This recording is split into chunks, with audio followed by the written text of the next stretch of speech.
Good morning. Today, 5th December 2024, Thursday. Wisdom of Word of God morning ડિવોશનમાં આપ સર્વનો આવકાર કરવામાં આવે છે અને પ્રેમી સલામ પાઠવવામાં આવે છે. આજે સવારે આપણે નીતિવચનોના પુસ્તકમાંથી 11મો અધ્યાય અને એની 14મી કલમ પ્રોવ્સ ચેપ્ટર 11 વર્સ 14 માં પ્રભુનું વચન એ જોવા માંગીએ છીએ. અને નીતિવચન એનો 11મો અધ્યાય અને એની 14મી કલમ આ પ્રમાણે કહે છે, જ્યાં આગેવાન અજ્ઞાન હોય ત્યાં લોકો ખાડામાં પડે છે, પણ પુષ્કળ સલાહકારો હોય ત્યાં સલામતી છે. Where there is no guidance, people falls, but in abundance of counselors there is a safety. અને પ્રભુનું વચન બહુ અદ્ભુત રીતે આપણે જ્યારે સુલેમાનના નીતિવચનો જોઈએ છીએ ત્યારે વ્યક્તિગત રીતે એ સલાહ સૂચનો એ આપણે જોઈ રહ્યા છીએ. અને એમાં ખાસ કરીને આજે સવારે જે સલાહ આપવી એ સંબંધી ખાસ પ્રકારનું શિક્ષણ આપવામાં આવ્યું છે. અને આપણે જોઈએ છીએ કે સલાહ આપનાર હોય છે એ ઘણા બધાના જીવનોને બચાવી શકે છે. આજે ઘણા બધા લોકો એ મોટા મોટી બીમારીઓમાં હોય છે, મુશ્કેલીઓમાં હોય છે, ચિંતાઓમાં હોય છે, પ્રશ્નોમાં હોય છે, નાણાકીય ભીડમાં હોય છે. કેટલાક લોકો એ પ્રભુની ઓળખ વિનાના હોય છે, પાપમાં જીવન જીવતા હોય છે. આ બધાને એક સારા કાઉન્સેલર અથવા સલાહકારની જરૂર હોય છે. પણ જો એ સલાહ આપનાર એ યોગ્ય ના હોય, એ ઈશ્વરની ઓળખ ધરાવનાર ના હોય, એ ઈશ્વરના જ્ઞાની માણસોમાં એની ગણતરી ના થતી હોય, એણે પ્રભુ ઈસુ ખ્રિસ્તને સ્વીકાર્યા ન હોય, તો એની જે સલાહ છે એ જુદી તરફ એ દોરી જાય છે. અને એટલા માટે સલાહ જે ક્રિશ્ચિયન કાઉન્સેલિંગ જે આખો બહુ મોટો કોર્સ આવે છે અને એમાં બે મુખ્ય બાબતો હોય છે.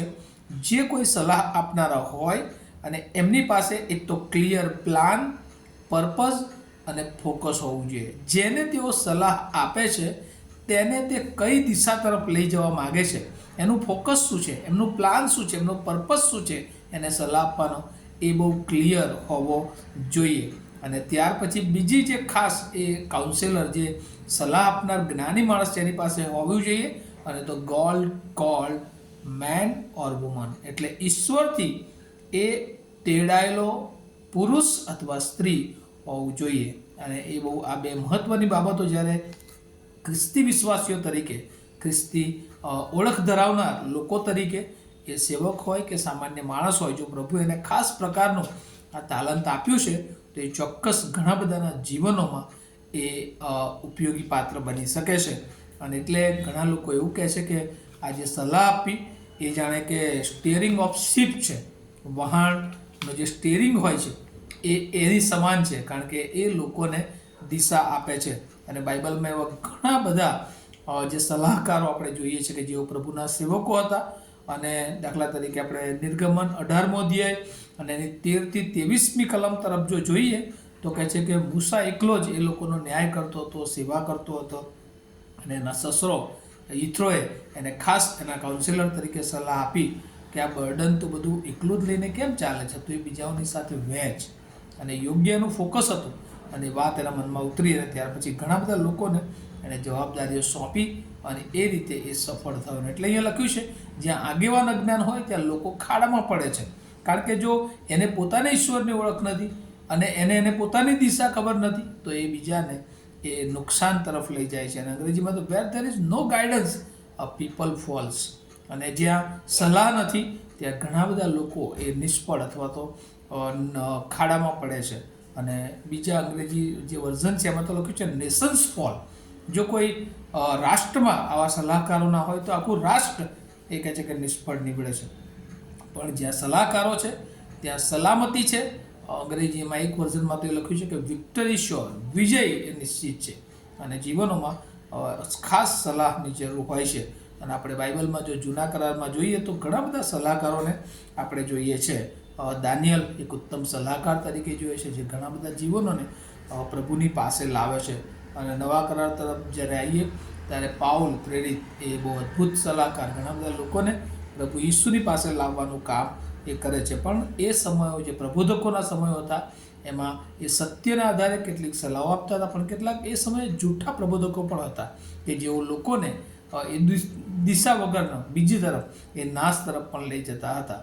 અને એટલે પુષ્કળ સલાહકારો હોય, પણ એ સાથે સાથે એ સલાહકારોમાં એમની પાસે બેસ્ટ ક્વોલિટી હોય, ઈશ્વરની ઓળખ હોય, ચોક્કસ પ્રકારનું ક્લિયર પ્લાન, પર્પઝ અને ફોકસ હોય, એ ખૂબ જરૂર છે. અને આપણે જોઈએ છે જૂના કરારમાં દાઉદને જે સલાહ આપવામાં આવી અને એ સલાહ એના પોતાના જીવન સંબંધી એને જાણકારી આપવામાં આવી કે એ પાપી છે, એણે ખોટું કર્યું છે, અને એણે પછી 51મા અધ્યાયમાં કબૂલાત કરી અને એનું જીવન બચી ગયું.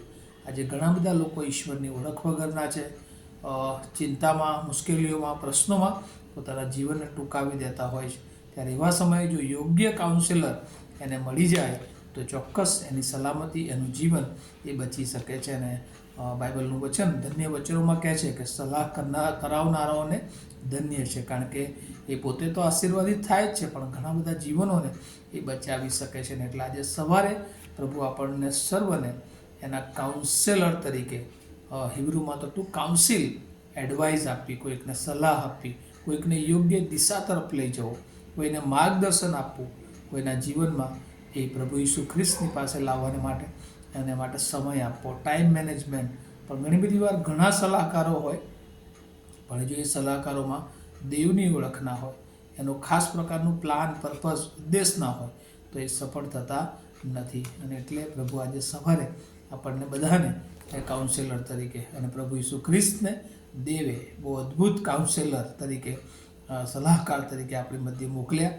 અને ઘણા બધા લોકોએ એ વિશ્વાસ કર્યો અને કેટલા બધા લોકો નાશમાંથી બચી ગયા, કેટલી બધી મંડળીઓ અને આપણે પોતે પણ એ સલાહ દ્વારા, એ પ્રભુના વચનો દ્વારા, એ પ્રભુના શિક્ષણ દ્વારા આપણા જીવનને એ બચાવી શક્યા છે. ત્યારે જો આપણે બચ્યા છીએ તો આ નાતાલના મહિનામાં એ પ્રભુ ઈસુ ખ્રિસ્ત જન્મ લીધો છે અને એમનો ઉદ્દેશ, એમનો પ્લાન, એમનું ફોકસ એ ક્લિયર હતું અને આપણને પણ આપ્યું એ પ્લાન. ત્યારે આપણે પણ બીજાઓને પ્રભુની પાસે લાવીએ, યોગ્ય સલાહ આપીએ અને પાપના માર્ગોમાંથી ઘણા બધા લોકોને એ બચાવી શકીએ છીએ. આ વચનો દ્વારા પ્રભુ એની બહુ કૃપા આપણને સર્વને આપે. પ્રાર્થના કરીએ. અમારા જીવંત અને દયાળુ ઈશ્વર, તમારો બહુ આભાર માનીએ છીએ આજના મહાન દિવસને માટે.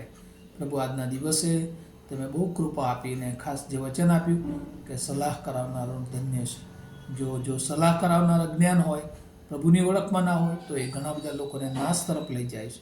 પણ જો સલાહકાર યોગ્ય હોય તો એ ઘણા બધાની સલામતી એ બક્ષી શકે છે. અને પ્રભુ તમે થવા દો કે અમારો ઉપયોગ ઘણા બધા લોકોના જીવનો એ તમારી પાસે લાવવાને માટે, ઘણા બધા જીવનો જેઓ નાશમાં છે, વ્યસનોમાં છે, પાપમાં છે, મુશ્કેલીઓમાં છે, ચિંતામાં છે, નાણાકીય તકલીફોમાં છે, એ બધાને પ્રભુ અમે યોગ્ય રીતે સલાહ આપીએ, તમારા વચનો તરફ લાવીએ, પ્રાર્થનામાં લાવીએ, તમને જીવન સોંપે અને એમનું જીવન બચી જાય. અને એના માટે તમે અમારા બધાનો ઉપયોગ કરો. પ્રભુ જે વાલાઓએ વચન સાંભળીશ એમને યોગ્ય અને બેસ્ટ ક્વોલિટી કાઉન્સિલર બનવાને માટે, અને જ્યારે અમારા જીવનોમાં કોઈ સલાહ આવે ત્યારે એને સ્વીકારી અને પ્રભુ તમારી પાસે આવવા માટે એમને મદદ કરો, એવી પ્રાર્થના ઈસુ પ્રભુના નામમાં સાંભળો, તેનો સ્વીકાર કરો.